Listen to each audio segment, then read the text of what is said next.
Hi everyone, welcome back. Today we are doing day 22 binary search trees. Like the name of the question suggests, this is a type of data structure that is optimized for searching.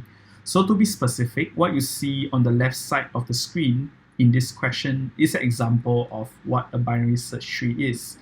And to recap the concept of a binary search tree, notice that binary search trees consist of nodes. And in this case, for every single one of these nodes, they have three attributes. The first attribute is the left and right pointer that can point to a node or nothing at all. And the third attribute is the data itself that it contains. So notice that the property of a binary search tree is as follows. Every single node in this binary search tree, for each of these nodes, the left child is guaranteed to be less or equals to the parent, while the right is guaranteed to be larger than the parent. So as for whether the left or right child contains a child that has the same value as the parent, that is interchangeable. But in this case, for HackerRank, they decided to dictate the left child as the one that contains the data that is less than or equals to the parent. So that's pretty much all you need to know regarding the behavior of binary search trees for this question. So for this question, we're given a binary search tree, and we have to find out the height of a binary search tree. In this case, the height of the binary search tree is defined as the number of edges between the tree's root and its furthest leaf. So we are given a pointer to the root pointing at the root of the binary search tree, and we have to complete a function getHeight under the solution class that returns the height of a binary search tree. So this is what we mean by height. In this case, our pointer will be pointing at 3, the root of the binary search tree. And notice that the height in this case would be the longest path to the furthest leaf. So notice that there are 3 edges from 3 to 7. 7 is the leaf that is furthest away from the root. So in this case, the height would be 3. It looks pretty easy from if we are able to look at the full diagram. But when we do it in code, it can be a little tricky. But it's okay, we will figure this out step by step. So for the input in this case, the first line consists of the number of nodes in the tree. So in this case, there are 7 over here. So that is followed by 7 lines, where the subsequent lines represent the data that is inside every single node to be inserted into the binary search tree. And the output in this case would be getHeight, in the sense the result of the getHeight function. And to be specific, this function will be called on line 27, and our getHeight function will be expected to return back an integer. So this integer is assigned to height on line 27, and it will be printed on line 28. So with that, the function signature of getHeight is really to return an integer, and this root is really an optional of a node. So let me import the optional type hint, optional, just to make it clearer. So before we start, I will quickly go through the boilerplate that is generated by HackerRank for inserting a node into a binary search tree and how we print out the output to the sample output. So on line 1 to line 4, as we discussed, that's the definition of node, and we went through that, so I will be skipping this. But over here on line 5 to line 16 is a class solution where an insert function was defined. This insert function takes in an optional of a node. This takes in a root of a binary search tree. And the second parameter, ignoring self, in this case, which is not really used here either, is the data to be inserted into the binary search tree. And how this insertion happens is that if the insert function notices that the root is empty, in other words, the tree is empty, then the tree will be initialized to a single node containing the data. But if at this part on line 10, that is if the binary search tree is not empty. Then if that's the case, then we will first check whether if the data to be inserted is less than or equals to the root.data. And if that's the case, then we will insert it on the left side of the binary search tree. Notice that in this case, this insert function is implemented recursively. So HackerRank broke down the problem of inserting a node into a binary search tree as a recursive implementation. So if the data is meant to be on the left side, then HackerRank would just call insert on root.left, which is the subtree of the root, and this function would eventually insert the data somewhere on the left side of your binary search tree. So this happens recursively, and once that is done, then this pointer, the insert will return the pointer to the root of the new binary search tree that was inserted with the data.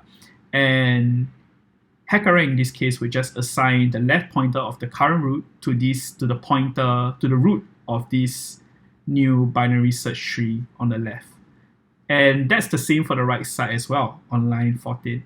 So I hope this was a clear explanation of how insert was implemented to insert a value into the binary search tree.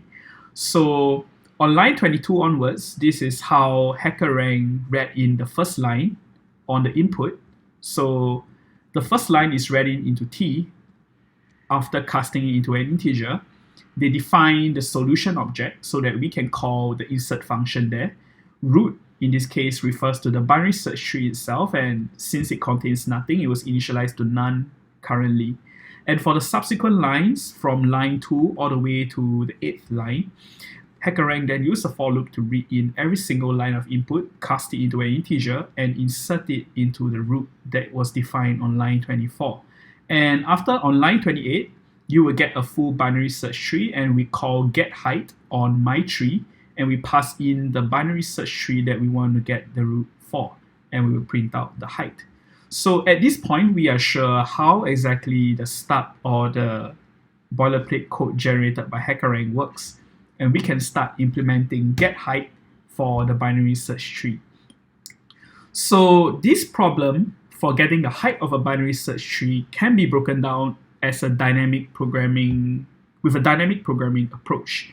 And dynamic programming is really a jargon for just saying that this solution can be broken down into the sum or like a derived version of a subproblem. And to be specific, the big problem that we're talking about here is getting the height of a given binary search tree's root.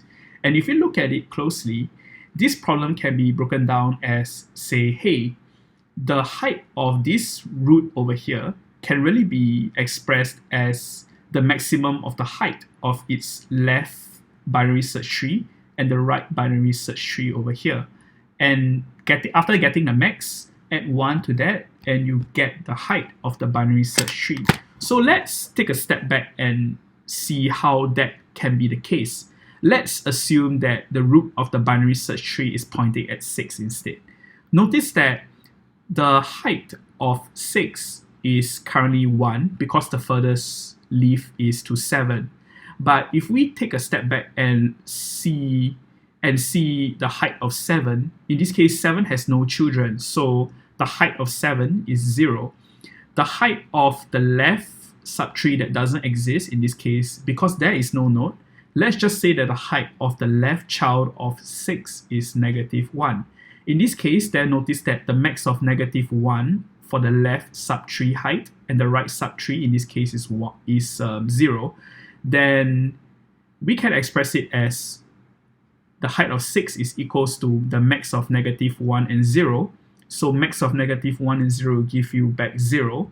And taking 0, we add 1 to that, and now the height of 6 is expressed as 1. Let's do that for 5 as well over here. Notice that the height of 5, the right answer is 2, 1, 2, 2 edges to the furthest root. Just now we established that the height of this subtree 6 is 1. Now let's look at the height of 4. The height of 4 is 0 because there is no leaves, no edges to any leaves over here. So the left subtree of 5 has a height of 0. The right subtree of 5 has a height of 1. The height of 5 can be expressed as the max of 0 and 1 plus 1. So max of 0 and 1 gives you 1. 1 plus 1 is equals to 2. And now we can see that the height of 5 is equals to 2. Now, let's do that for the actual root in this example over here. We established that the height of this subtree 5 is 2. And now let's get the height of the subtree of 2. Let's skip some steps. We know that the height of 2 is equals to 1. So the height of 3 will be equals to the max of the height of the left child, which is 1, and the height of the right child, which is 2. So max of 2 and 1 is 2. Let's add 1 to that, and now we can see that the height of 3 is 3. And that corresponds with the correct answer, where we have 3 edges to the furthest leaf. So on that note, we finally figure out a recursive solution to figure out the height of a binary search tree. So let's get started. The first thing I will do is write the terminating condition for get height. And to be specific, there are 2 terminating conditions. The first terminating condition is if the root that's given to us is empty. And if that's the case, then we can just return -1. So just like how we saw that the left subtree of 6, the height for that is -1. So let's just stick to a standard where the height of a non-existent node is -1. And the second condition is root exists, but root.left and root.right does not exist. So what this means is, let's say a node that is at 7. Notice that 7 doesn't have a left or a right child. So in this case, the condition for line 23 will be true. So if that's the case, let's return 0. And if it passes condition on line 21 and line 23, then you are given a binary search tree where the root has at least 1 left child or 1 right child. So in this case, we can break down this problem like so. We can get the left subtree height as the result of self.getHeight. And in this case, the solution itself will be root.left.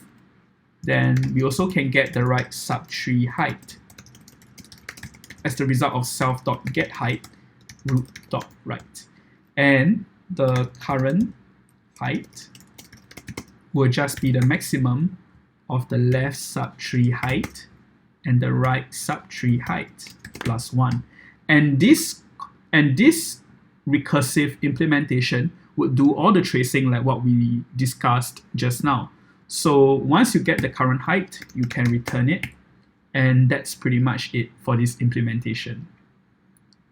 We passed the test cases, and we passed the rest of the test cases.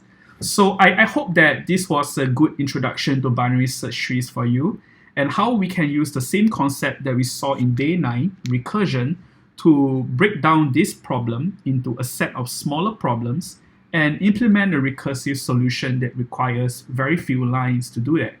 So with that, that's all for this implementation and this introduction. If you have any comments or any tips that you would like to have, please leave them in the comments. Thank you so much for watching, and we will see you in the next video.